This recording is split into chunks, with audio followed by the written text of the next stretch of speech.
Stanford University. Thanks, Paul and Sally and Lee. It's a great honor to be here. I actually haven't given a talk here, I think, since the Nobel Prize panel that Lee organized a little while ago. So it's a great pleasure to be back here. I've been doing a lot of talks around different places. I'll leave this slide up just for a second because I think what I'm going to say is actually going to, in part, set up and be related to three other talks. One, obviously, the Steve Snyder, Terry Root session on Kyoto. I'll try not to scoop, probably couldn't, but we'll try not to scoop anything they're going to say. So I'm going to do kind of what we thought going into Kyoto. Of course, since we're very good analysts, we were exactly right about what was going to happen. So you will not notice that we did this before Kyoto. I did do my abstract, Copenhagen, I should say. Yeah. Yeah, that's right, sure. So Steve's just given the bottom line. It is Copenhagen, and I'm going to talk about a study we've done over the last couple of years that was actually designed to be finished around the time of Copenhagen. Steve and Terry can talk more about what went on. I'm actually not surprised what did happen. I think the end was actually, for me, pretty positive. So I'll actually probably tip my hand on that a little bit. I also will talk a little bit about climate dynamics. So this talk will relate to Noah Diefenbach, our new climate scientist talk. And then two other things I'll mention up front. I'm involved in at the IPCC, and that is to do outside the IPCC the job of producing new integrated global scenarios. So we have a whole process designed to do that, called the RCP process, and if nature didn't require 40 sets of revisions, unlike any other paper that they published, that would actually be out by now. It may actually be out. Finally, part of what had to happen for that to take place was to establish an international integrated assessment modeling consortium. So we're kind of wannabe World Climate Research Program. So we have 45 members in that. I'm going to talk at other venues about those things, so I'll only talk about those tangentially here. So here I want to talk about a particular study that we've done.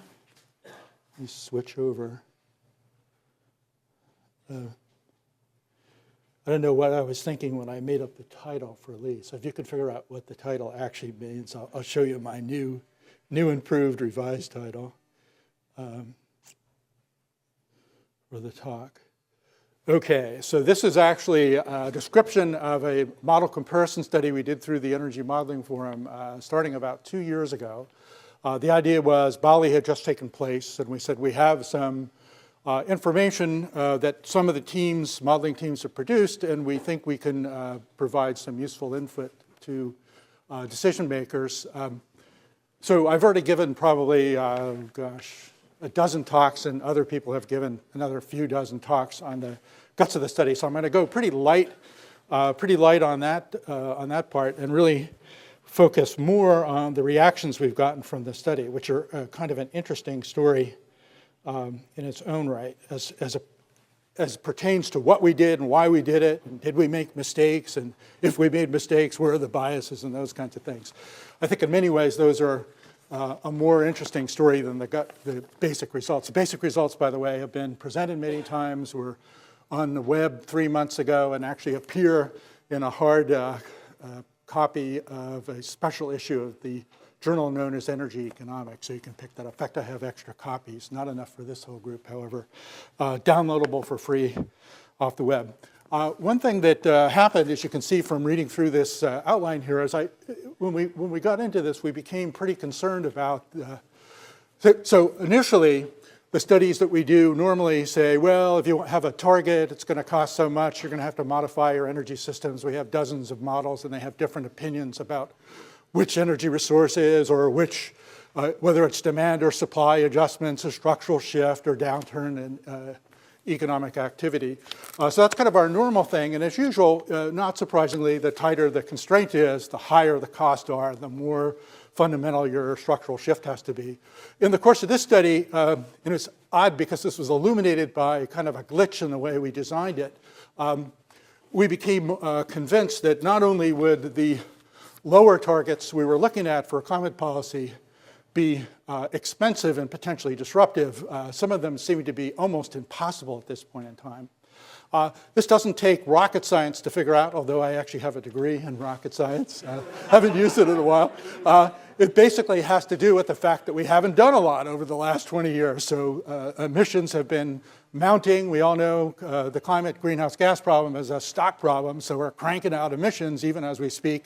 There are lags in the ocean thermal uptake that Steve Schneider taught me about years ago, and that kind of strings things out. So we have built up in the system probably 1.6 degrees. Steve, is that a good number? Even if we didn't do any emitting, okay, the next thing, kind of a no-brainer, is are we really going to turn off all our fossil fuel plants and all our cars today? Obviously not. So we have all this momentum going on. Moreover, as you'll see, most of the models and most of the thinking is that at least for the short run, until we get more policy in place, we're going to keep going up at a pretty rapid rate. So that momentum to us made it not impossible, maybe some luck, extreme luck on the science outcomes. You might be able to get to 2 degrees C, but I'd prefer to say it's probably a dead duck at this point, or close to it. So why do I actually give a talk like this? Why is it kind of interesting that we can't do 2 degrees C? And by the way, 450 CO2 and maybe 550 CO2e, which are other prominent targets, have been given a lot of press. For example, for those of you who didn't read the actual statements by the governments and read the press, I think you saw a lot of distorted discussions of what was actually agreed to and when. So let me give you 2 quotes, one off the White House website, which is the G8 target pronouncement, which was done in the run-up to Kyoto/Copenhagen. It basically says the G8 leaders agreed to reduce their emissions 80% or more by 2050 as a share of the global goal, to lower emissions 50% by 2050, acknowledging the broad scientific view that warming should be limited to no more than 2 degrees Celsius. So this has been interpreted in the media and elsewhere as taking on commitments to do stuff like keep the temperature under 2 degrees C relative to pre-industrial, hit a 450 target. Doesn't actually say who's going to actually do that. It says we collectively. It's a good aspirational objective to have. They all are. Our calculations indicate that it's probably unlikely you could do 2 degrees C even if you had much more cohesion in the world than we now have. And if you did 450 to 550 C, you would be lucky to hit the 2 degrees C target. And the other thing that's come up over and over again is the broad scientific view that warming should be limited to no more than 2 degrees Celsius. I'm involved in a National Academy panel chaired by our own Dean Pam Matson. And this committee was saying, of course, you're going to toe the line and give the scientific consensus that the number is 2 degrees C. So this started on the part of all 20 of us a search of where did this come from. So if you actually read the IPCC reports as opposed to interviews done with random scientists after the fact and media conjecture and conclusion drawing, what you actually find is there's nothing in there about 2 degrees C being a magic number. As I've described it in many places, the impacts get progressively worse. None of them look really good, including Terry Rootkin compiles study after study that there already are bad things happening, and it gets progressively worse. And then if you add in the extra 7/10 or 8/10 already pent up in the system, that looks increasingly worse. You do see at 4, 5, 6 degrees that everything looks pretty bad. Namely, ecosystem function goes way down, and risk of starvation and other metrics you can think of. But there's no magic in the 2 degrees C. It could be 1.5, it could be 2.5, it could be 2, it could be 3.2. Bill Nordhaus, as some of us know, has in his last but not final calculation of global cost benefits about 3.2 degrees C as the optimal, which would balance the cost and benefits. I don't want to defend that for a minute. Steve and I probably have a similar conclusion on that. It's actually a great calculation to start with because you get in the right ballpark, but a bad place to leave things at the end of the day. So why do this? Why kind of beat up on the poor Obama team? We actually briefed the State Department on our study back in June, and they said, well, we're not going to have a bill before Congress that's through Congress. If we're really lucky, we'll have a conference committee. We can go with that kind of thing. And that's probably what they're going to do now, but that's a story for Steve and Terry to tell about what's going to happen. In fact, you'll know by your talk what's going to happen by the end of the month when the cards have to go down on the table. So there's one reason is, I think we're at a position now where we can't let the decision makers get away with basically citing over and over again aspirational goals that are even now not only hard to do, but probably virtually impossible to do. Pleasingly, the way the debate went in Copenhagen was towards more specific things by specific sets of countries who actually agreed to do things as opposed to setting aspirational goals. Another thing that came out of our National Academy experience and other things is a lot of the world, developing countries, people interested in sustainable development, people who study climate impacts, adaptation to climate change, are kind of focused mostly on this 2 degrees C range, as if it really is the worst things could get. I would argue here, I am arguing here, that that's probably the best you could actually do. If we try really hard, we could get close to that level. So therefore, if we don't do better than we have done, we have a lot of very vulnerable people out there who are expecting something that's not nearly as bad as things could get as time goes on. And this was a very strong input we got from the impacts, adaptation, and vulnerability community. But I will end with some causes for optimism. So this is my words of wisdom. I have 2 of these slides. A couple of people at the American Economics Association meetings I was at earlier this week used Plato and other people for quotes, so I use Yoda and another guy you'll see at the end. So I think it's really time that we actually did stuff and not talked about aspirational goals and press releases that don't actually relate to what's really going on the ground. So the Energy Modeling Forum's been around about 30 years. I've been involved in most of the studies, although I'm only 25 at this point. We've done 20-some studies, so the idea is to get the models that do a particular set of projections or a particular set of policy analysis in the energy area initially, and now more so than before in the environment area. I've kind of, Hill Huntington's here who does the kind of non-climate studies. I've kind of done the 12, 14, 16 where we did greenhouse gas mitigation, integrated assessment, trade technology, multi-gas, adding the non-CO2 to the Kyoto gas set, 22, which I'll talk about today, and 24, which will interestingly start here at Stanford in April and be focused on advanced technology and the potential. I haven't actually told Sally that she's a speaker at that yet. Advanced technology potential, where we'll actually stack up all the different energy supply technologies and have a big constituent for energy efficiency as an equal competitor in that rank. So EMF 22 was on transition scenarios. The international part focused on basic issues like when the developing countries join the regime. This, you may have noticed there was a little bit of give and take on this prior to Copenhagen. A lot of, not too surprising, Steve can comment on this, friction during the proceedings, and there continues to be some. So we focus on when the developing countries join and what the level of the constraint is. One little wiggle is whether or not you're allowed to overshoot the target, the concentration target. And what that actually means is kind of an interesting part of the story. A lot of the modeling teams in our 300-page special issue delve into sensitivities on technology, baselines, and et cetera. So I could show you very colorful graphs of different stacks of energy supply and demand technologies and different marginal cost numbers and so on. I'll show you just a few of those. So I'm going to talk mostly about that, but I can't resist a couple of insights, a couple of slides from our US study, which focused on 2 years ago, the range of legislative proposals that have been made and had been made in the United States.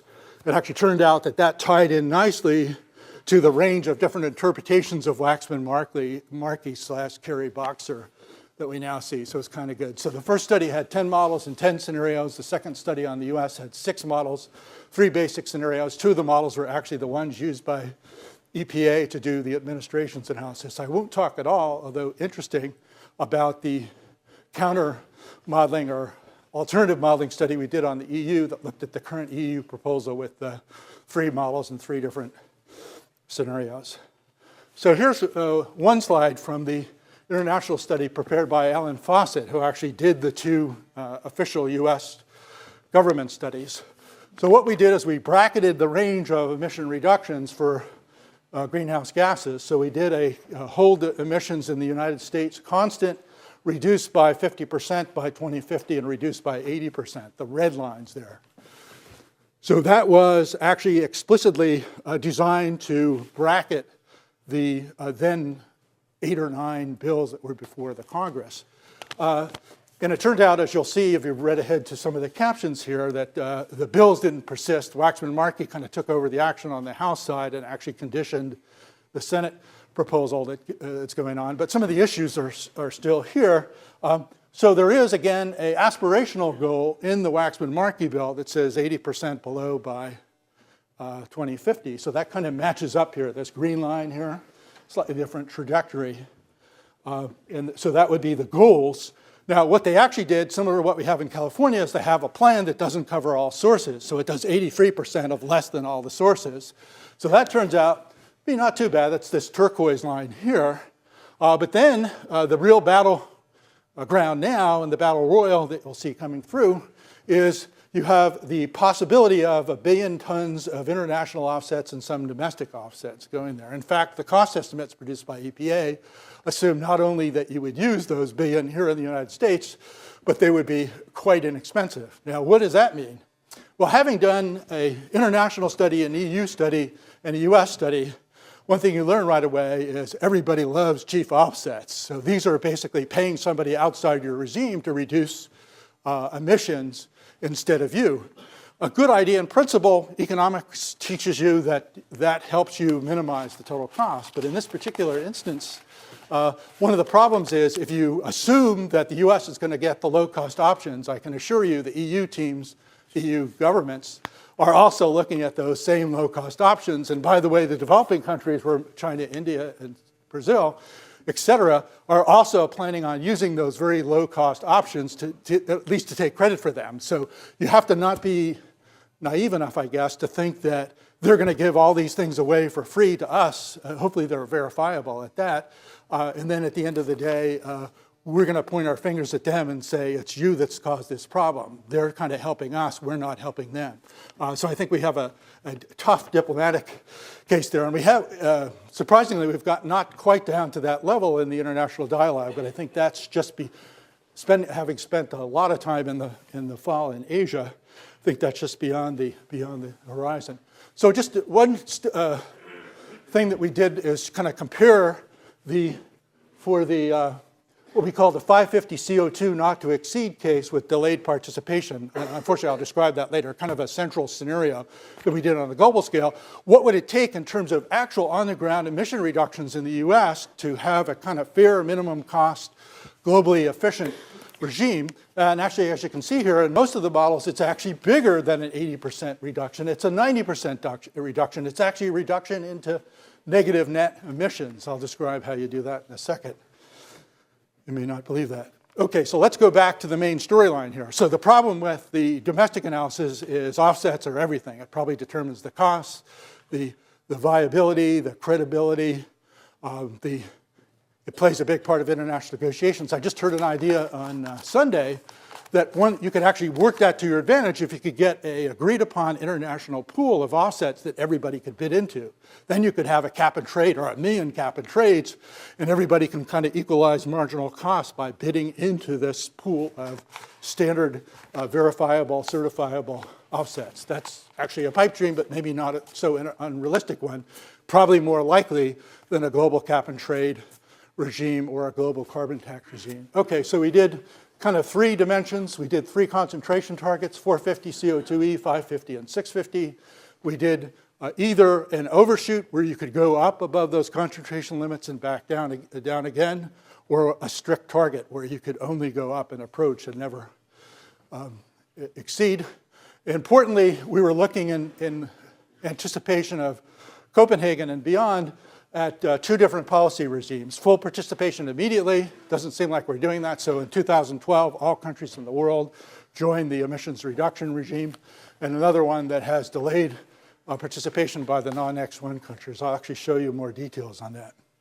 So rather than having 12 scenarios, we only wound up with 10. It turned out for 650, no one really needed to exceed the target because it was a pretty easy target to achieve. I wish I could say we're on track to go for 650. It's somewhat frustrating, as wimpy as that might seem, to you that we're not actually moving on a trajectory that would lead to a 650 very easily right now. So we did, in the 550 case, have the full participation, the delay, the not to exceed, and the overshoot going on. So we had kind of 4 scenarios there, another 4 for 450. But 450 CO2e is actually an important number here.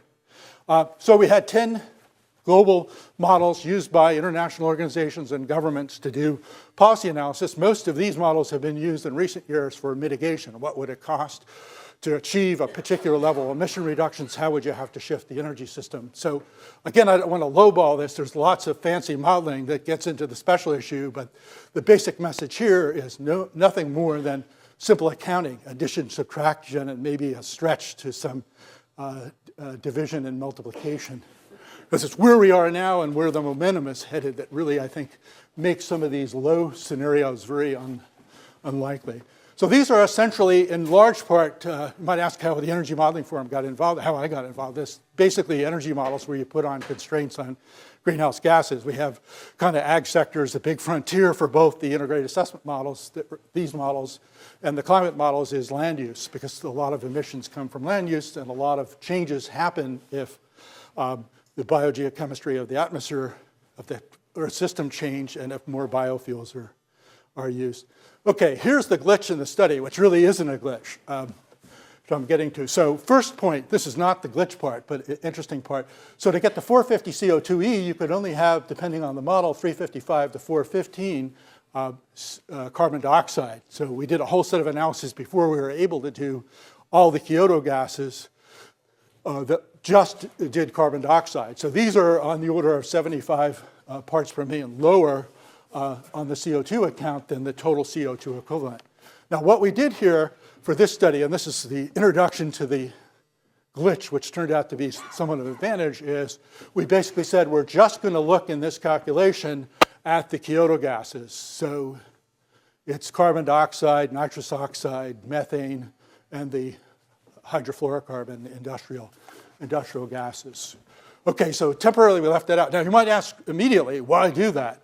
Well, the reason was a lot of the models couldn't do all the gases that lead to changes in radiative forcing and a full accounting of CO2 equivalent. It turned out exactly 3, and I'll show you a little bit about them, could do that. So that's why we started it. And then we kind of got into the study and did our thing. But that led us to, I call it the clean edges effect, to be able to focus on what we're really talking about in terms of 2 degrees C. So a lot of my critique of the 2 degrees C issue is not so much that it's totally unachievable, but if you were able to achieve it, you might not be happy with the outcome because it exposes some pretty big limitations of using a globally aggregated number. And you'll see where I come down on that. So let's see, I'm supposed to have some animation on it. There we go. So as I mentioned, 3 of the models mentioned down here actually do all the gases, and by 2100, most of those models phase out the aerosols that are the aerosols in tropospheric ozone that are the main drivers of the difference between total radiative forcing and Kyoto radiative forcing. You don't get quite there, but you're much closer to that having those short-lived gases having a net 0 effect on the CO2e. And I'll actually go through this accounting. It's kind of long, but important here. Finally, if you look at IPCC AR4, you see if the climate sensitivity is 3 degrees, which is kind of the middle of the range, a 450 CO2e, which is equivalent to a 2.6 watts per meter squared, lots of uncertainty involved, gets you on expected value terms to about the 2 degrees C. So if you were able to do a 450 parts per million, not to exceed, you kind of have even odds of doing 2 degrees C. If you go up to 550, 3.7 watts per meter squared, you have kind of the lower end of the range, which Steve probably knows a number that he would use, probably 10%, 15%, something like that. So you have very low odds. So if you want to have at least even odds to do it, this is what you do. Now, one thing I won't do, which Pam Matson will do for you when the National Academy report is out, is summarize the new science of climate change, which is work that was completed after the final review in IPCC 3 years ago. And most of that, I think, is shifting this distribution. So the mean's going to the right. In other words, more temperature change per level of concentration or radiative forcing, and probably Steve and Terry have thought a lot about how thick the tails might get at that point. So I used to give this talk, I used to say it's a rock and a hard place talk, because the climate science is showing you got to do more and you're not doing anything, so the situation is getting worse, which makes it harder to hit any of these aspirational targets, which if we had done our job 10 or 15 years ago, including me, we would actually be in a much better position today. So that's kind of the message here. And I've been called out, read out, insulted in public by people who say, you guys are always talking about marginal trade-offs and hedging and developing new technologies, and we believe you that this is going to be a much better choice in 15 years, literally how long I've been working on this stuff, 15 or 20. And at the end of the day, you don't do the R&D, you don't do the other things, and you're in a terrible position. So part of this talk is to keep things from getting worse before they get better. So a little bit more accounting, sorry for the details here. So this is essentially what we get for the CO2e radiative forcing equivalent parts per million, 435. So this is the 6 Kyoto gas categories. So you're in 2005, by the way, you're already at 435. So I don't need a real fancy model with enhanced general equilibrium and dynamics and technology change and so on. We're working on that stuff. We're not very good at it. You don't need that. You just need to know where you are. And I would say now, depends on who data you look at, as you'll see, in many of the models, by that metric, we're already over the top. We're already over 450 now, not 5 years from now with all the momentum, but right now. And here's our targets, 450, 550, 650. Now, people said, well, no, you don't really know anything about the science, and it's going to be much better than that. We can use short-lived gases to tide us through. This is going to make us feel a lot better that we have ozone, which is a positive radiative forcing agent, and then we have aerosols, which are black carbon, organic carbon, and sulfate aerosols from incomplete combustion or partial combustion of fossil fuels or sulfur particles from coal combustion. And those create the big, and actually biomass combustion in much of the world. That creates a big buffer, so you get like an umbrella effect over like all of Asia, the big brown cloud. We have a couple, I don't know, Mark Jacobson is here, who studied this both in, I don't know whether Beijing or Los Angeles is worse, but so that's your headroom, and that turns out by our calculations to be 52 parts per million. So to be honest, and this is kind of, we admitted we did kind of pull the fast one on people. There's about 52 parts per million here, but this is in 2005, and I'm going to argue that we're already down about 15 to 20. So we got very little headroom, and if you think about it, this may not be the best way to say that we're achieving our 2 degrees C target or our 3 or our 4. Okay, timing again. Full participation means everybody takes on commitments. Complicated story about who takes on what commitments in 2012. Delayed participation, the BRICS. I think we fell in love with a fancy fun-sounding acronym. Brazil, Russia, India, and China come on in 2030, and the remaining countries come on in 2050. And basically, you don't go full Turkey up to the global level. You kind of phase into the global regime and the global marginal cost of carbon emission reductions. Okay, so here's, in a nutshell, what you get. These are the range of baseline projections from the models. So for 450 CO2e, remember, I'm actually not giving you credit for the overhang here. I'll come back to that in a second. It's basically from now to 2015. So the model that's the lowest calibrated model, probably not been updated recently, and the most modest growth in emissions gets you out to 2015 only, which is pretty soon. For 550, you get a little bit more time, so it's between 2020 and 2045, and then for 650, you have yet a little bit more time. But also, notice the curve of this kind of set of baseline projections, and my little note down here that CO2e, this is including all the Kyoto gases, is now growing at 3.5 to 4 parts per million per year. So in the 5 years since 2005, we're already up 4 times 5 or 20 parts per million. So our 52 now looks like 30. So it's headroom, but it's not a lot of headroom that we have to work with. Back to the economic side, this is pretty similar, but a more pronounced version of what we've seen in several previous studies. If you go for a 650 target, you can kind of start in 2020 with a greenhouse gas tax that's about $10 or $20 for per ton of carbon dioxide equivalent. And then the kind of optimal depletable resource theory leads you to a trajectory that goes up about the rate of interest. I wish we were doing that right now.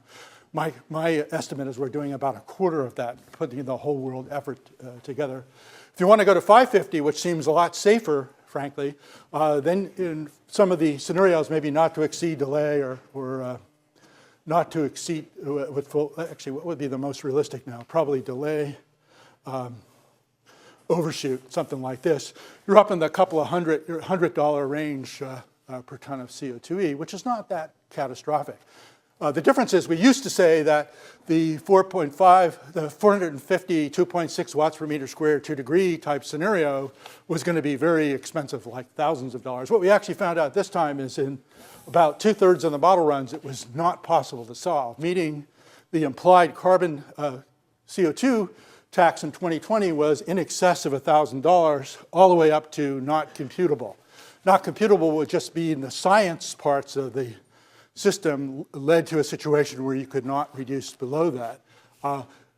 The other option we gave people is if they felt uncomfortable with a really hard carbon tax or carbon equivalent, CO2 equivalent tax, they could cut it off after a couple of $1,000s. I think the politics of this is there's no way you're going to get people to agree at this point in time on a $1,000 CO2, at least at the global scale. Just to give you an idea of how hard it is to do 450, one of our former students, actually our first GCEP research assistant, Kate Calvin, now runs the Minicam model for the Joint Global Change Research Institute. Just to pick the easiest case, which is the overshoot immediate accession. So everybody cooperates in 2012 and you can overshoot. A few little requirements, everybody participates immediately. By 2020, not 2100 or 2050, you have to construct 126 new, in their model, 126 new nuclear reactors and capture nearly 1 billion tons of CO2 in 2020, namely 10 years from now. I think these would have to be well into the planning and construction phase. You have carbon prices escalating to $775, as this group has pointed out in an article in Science. If you don't put a tax on land use emissions and make it expensive to cut down trees, then the tax required to achieve this objective goes up by about a factor of 3. A couple of little insights from here. So what are some problems with the 2 degree C? And I'll come back to this kind of nexus between the bad aggregate indicator probably being defensive a little bit and the little glitch in our study where we basically started with CO2e measured in terms of long-lived Kyoto gases and left out, at least initially, the shorter-lived radiatively active gases. So one thing that I think has been distracting, and we had a little panel at the American Economics on this where we all agreed on this, not much else, that this really focuses people on a very long-run target. So not only will the policymakers be out of office, they'll be dead and will be dead. Even you young guys will probably be dead by the time we get out there. Maybe some of you will still be along. So what does it really mean to take a commitment, a bold step, and make a public announcement? It's probably good to get people to pay attention a little bit more, but have we really done anything? Second issue is, can we really overshoot and come back down? So the modelers, we didn't do geoengineering, so I refuse to talk about that subject, by the way, per se. Ken Caldera would love to talk to you about that. It's Ken here.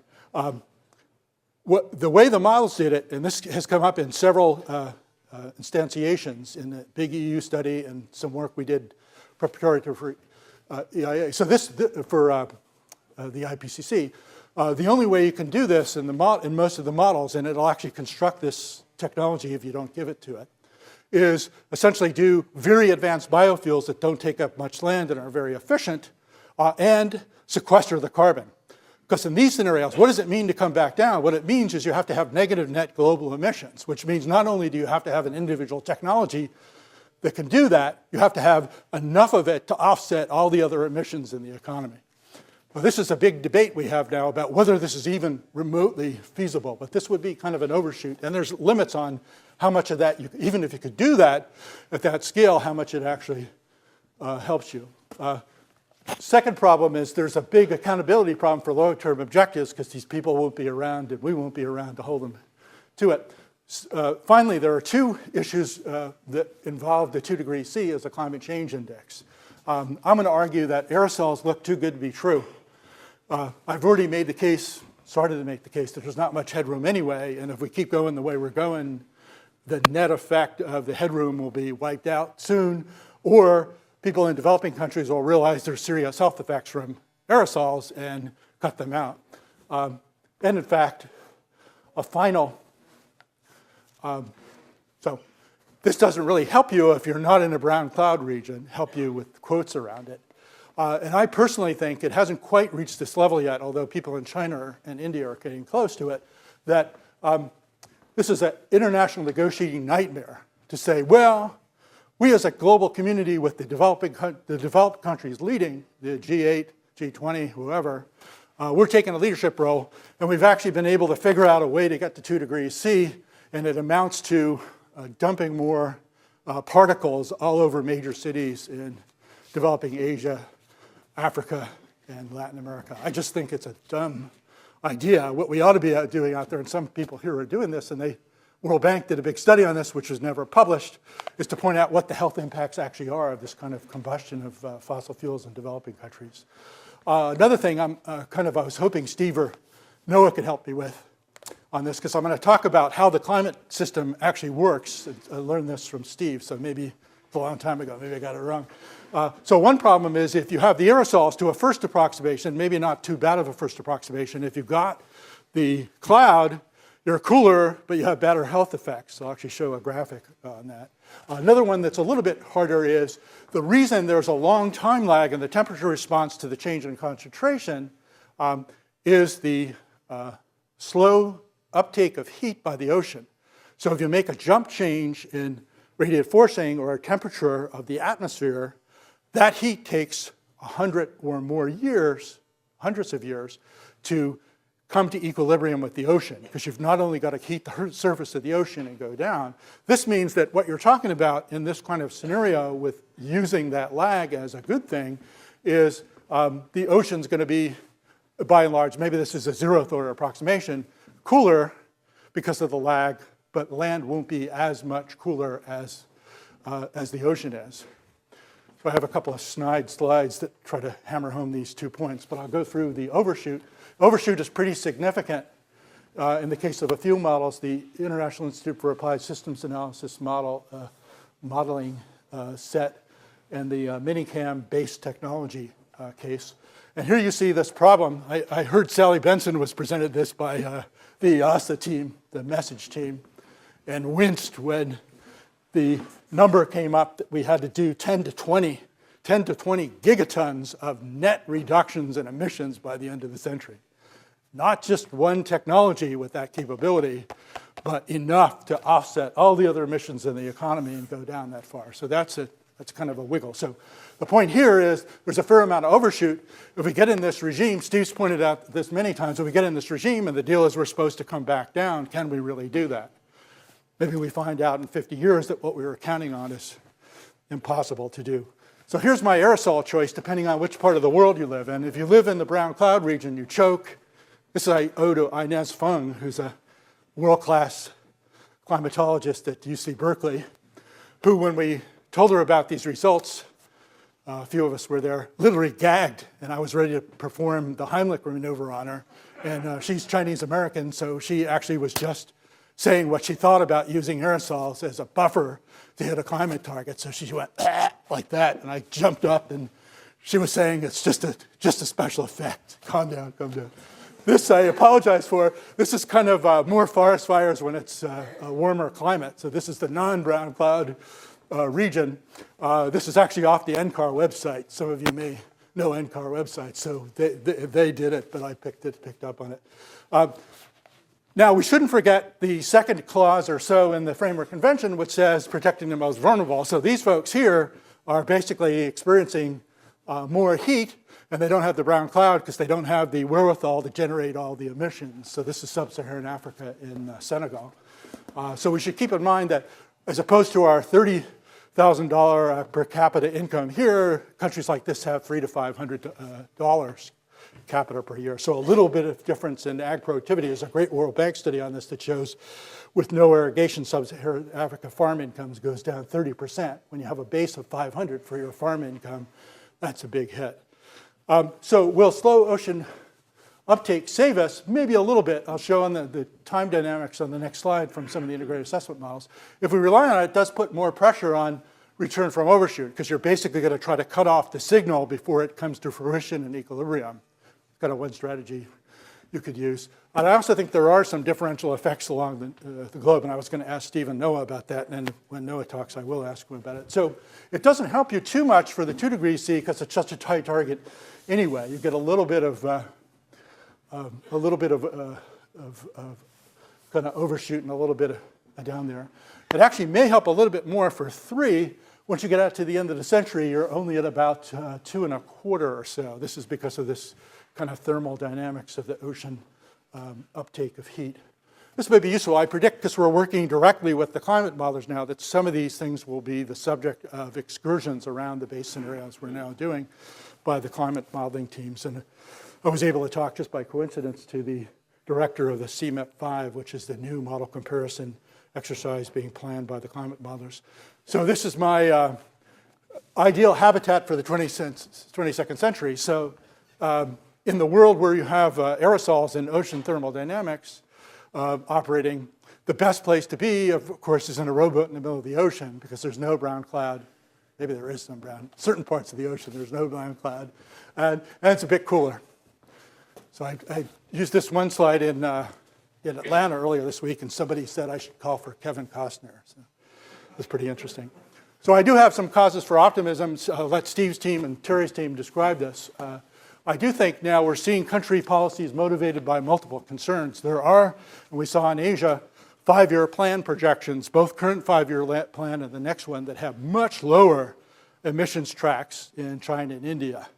There is a group that's doing a kind of structured comparison of the global models that have those continuing to go up and the local models going down. Why didn't these show up in Copenhagen? I can tell you, because some of them were pulled out of our volume.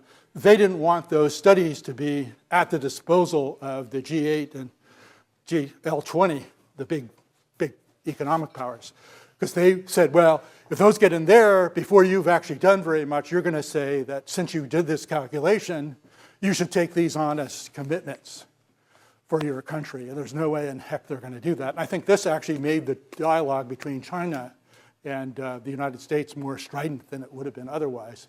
Although what the US position was in the run-up was just let's make it more transparent what you're actually doing. I think what they had in mind is revealing some of these studies.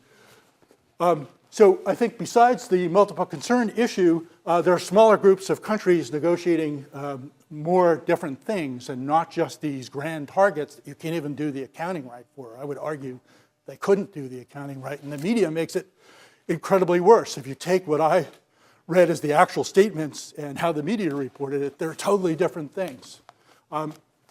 We also think here at Stanford, two parts of the Precourt Institute for Energy, the advanced technology research with the GSAP, we think there's a lot of potential for that, and this is why we're doing a whole study on advanced technology. We have through the Precourt Energy Efficiency Center the new ARPA-E project, which is designed to look at smart home area networks with wireless feedback of information on appliance or plug consumptions. These look pretty promising. This one more in the short run, this one more in the long run. And then Mark Zoback has already, I think, talked to this group about shale gas, which looks like a big environmental concerns notwithstanding, a good potential bridge to the future here in the US and possibly abroad. I think that's it. I think I have one more words of wisdom. Bottom line, kind of saying it, I said this 3 times already. There is still hope, and I end with the time to hesitate is through. And of course, as Steve and Jeff Kosef know, I'm an old 70s rocker, so this is my final words of wisdom, written by people probably know who these. Probably the only name you know is Jim Morrison, but this is the kind of lyrics to the Doors song by the same name that I used to do at a much younger age. That's pretty much all I had. I have 70 more slides, but that's pretty much all I had at this point.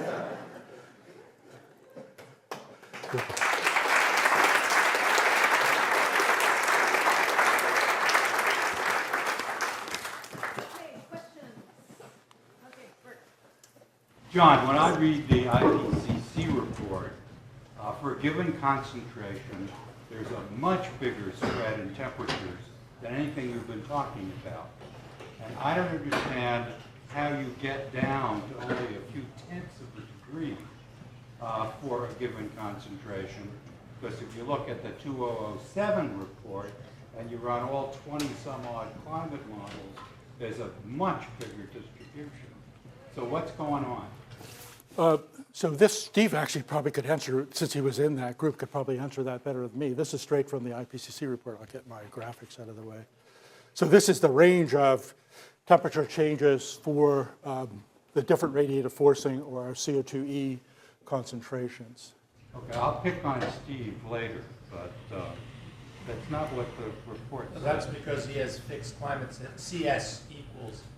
Remember, the big spread comes from the uncertainty in climate. You're going from here to here, Bert. Yeah, I didn't pick that up. So he's basically dealing with that by picking a number.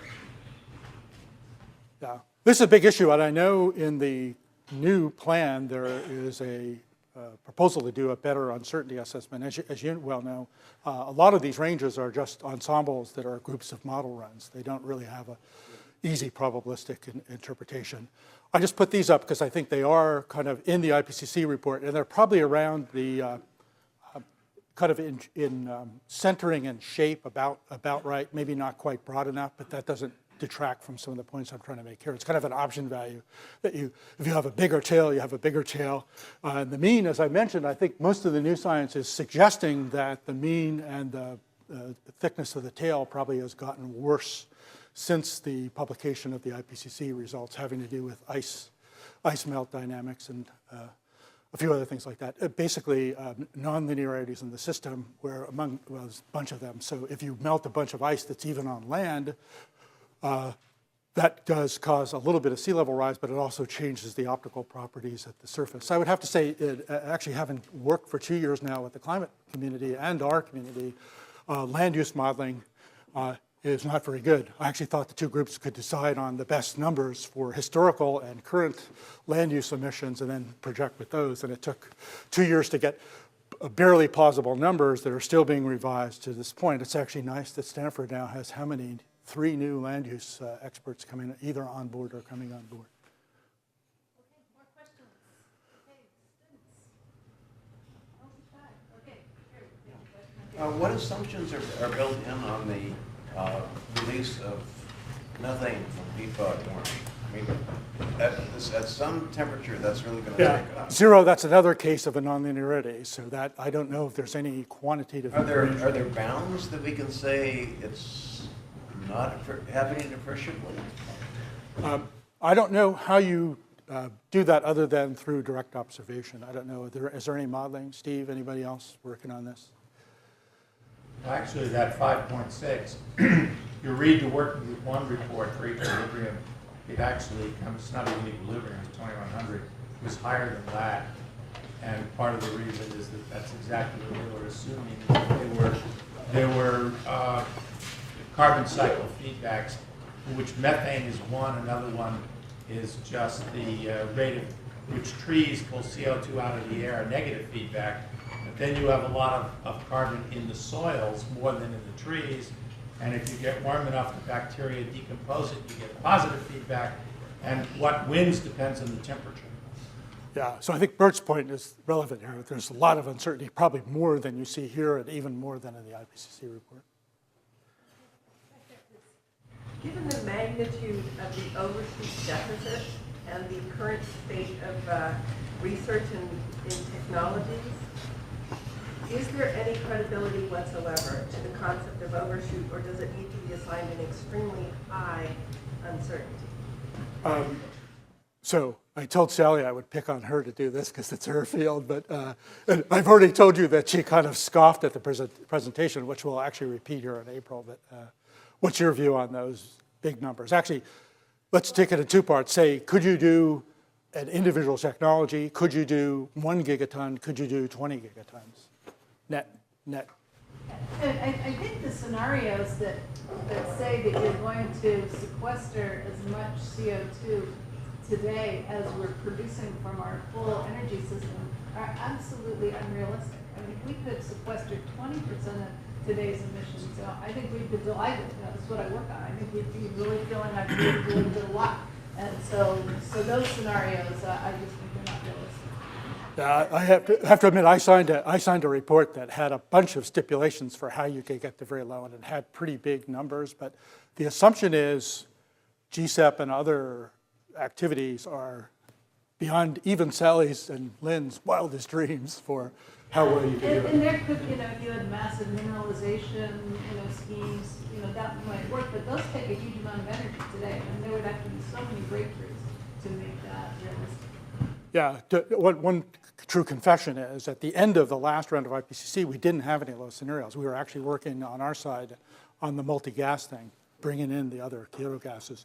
We were asked at the last minute to do low scenarios, and about the only way we could get them is to put this technology in. So I think in the next IPCC round, there'll be a much more, what are the environmental impacts?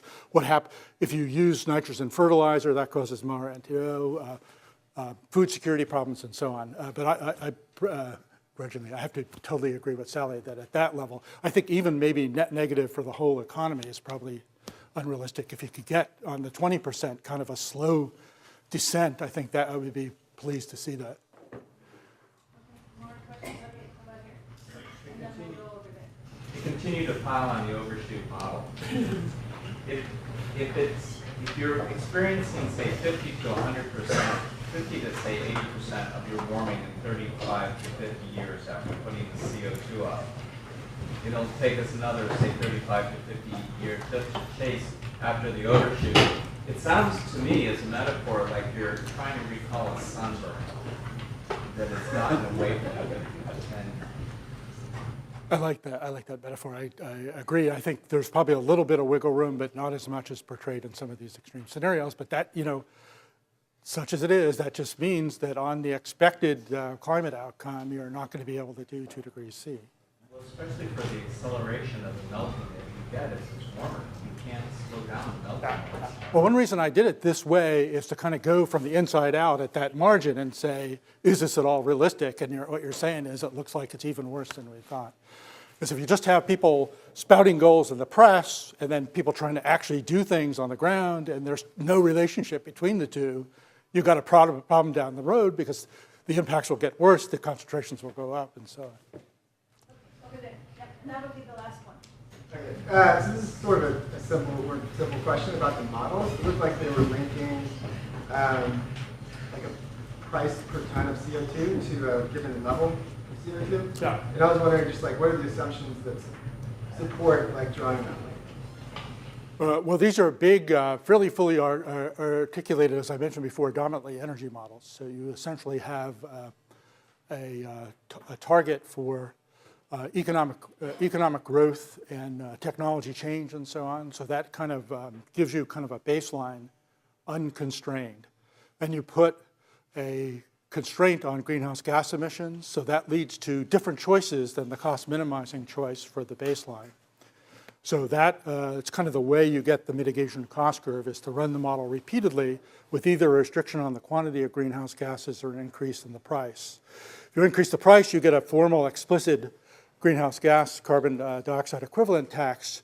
If you do it through reductions in quantity, then you get, in math programming terms, a shadow price out on that. So you get an implicit value of reducing another ton of CO2. So that's the way they work. I mean, people argue with that. I'm actually going to talk to Sally in about 5 minutes about not letting the economists rule the technical change route. Steve and Larry Goulder have a paper on this. There is a tendency.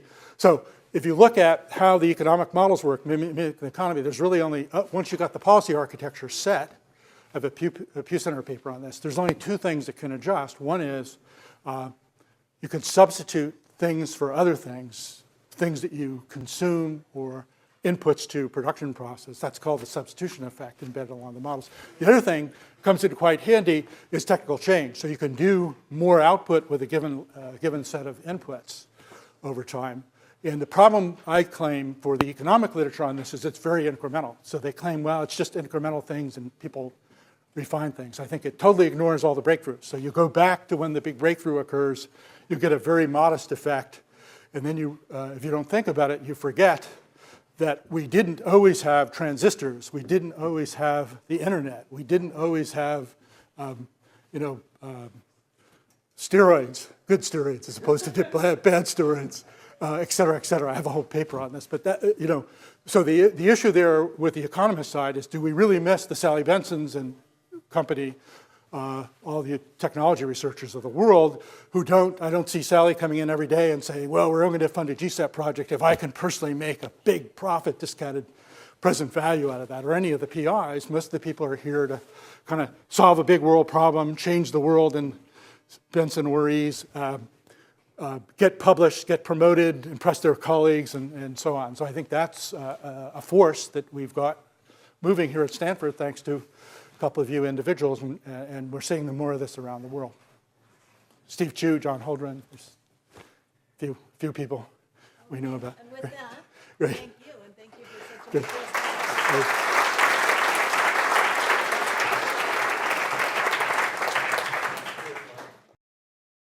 For more, please visit us at stanford.edu.